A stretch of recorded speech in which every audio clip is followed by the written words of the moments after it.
We cross now to the West African nation of Benin. The country's applied for membership of the Commonwealth Secretariat, which, in principle, operates with the highest political standards on democracy and human rights, as well as freedom of expression.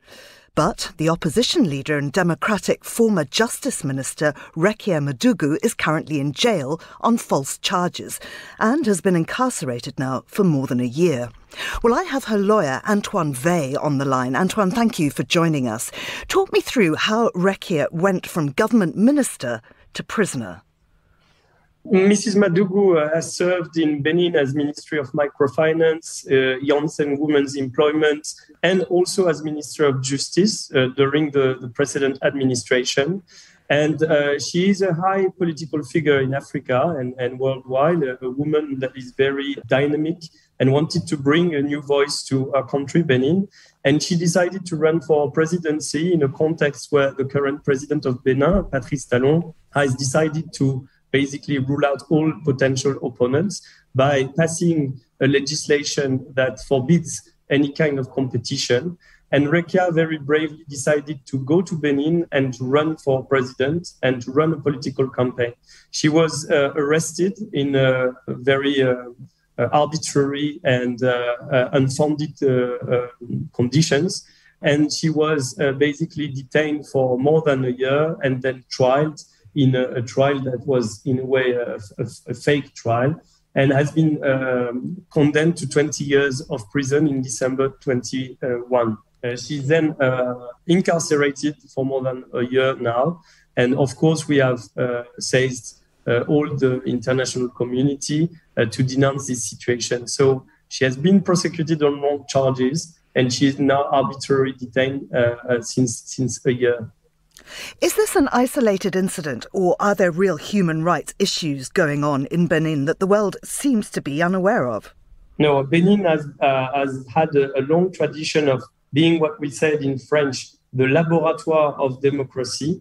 Unfortunately, with the arrival of this new president, all the observers, all the human rights associations, Amnesty International, associations of journalists have not only denunciated, but also informed on a real lack of protection of basic human rights in Benin. And this situation of Mrs. Madougou is one of the examples of many. Mrs. Madougou has been arrested and has been detained with another political figure that contributed to the election.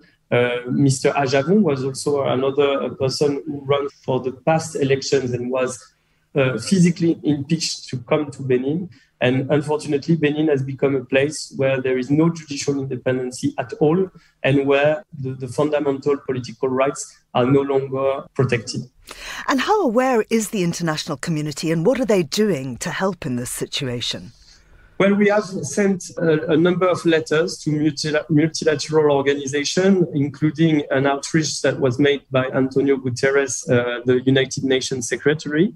And of course, we are trying to speak wider to the world about this situation. Benin is a small country in terms of superficie in Africa, but it's a very important country because it has a dynamic economic life. And as I said, was perceived in the past as a real leader in the way African countries are building up democracy. So the fact of seeing all this happening in this country is very, in a way, alarming. And this is why we hope that international community, American administration, French administration, European administration, and more broadly, the United Nations will come in the loop to basically open up the dialogue in order to obtain freedom for Reckya. Has there been any response from the African Union?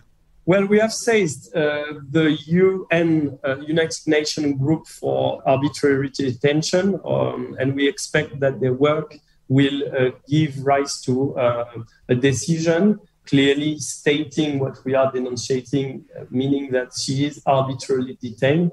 And at the level of the African Union, we have established contacts. And I think that there is a dialogue going on with the Benin president. But so far, this president has been really locked up in his own position.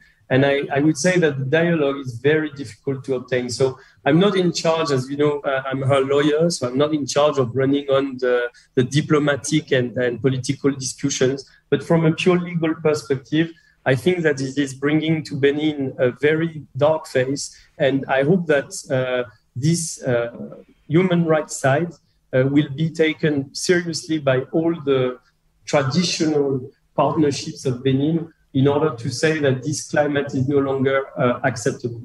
Of course, because looking back, I mean, we saw that once the president Patrice Talon, changed the electoral rules, there were mass protests in 2019 during the parliamentary election.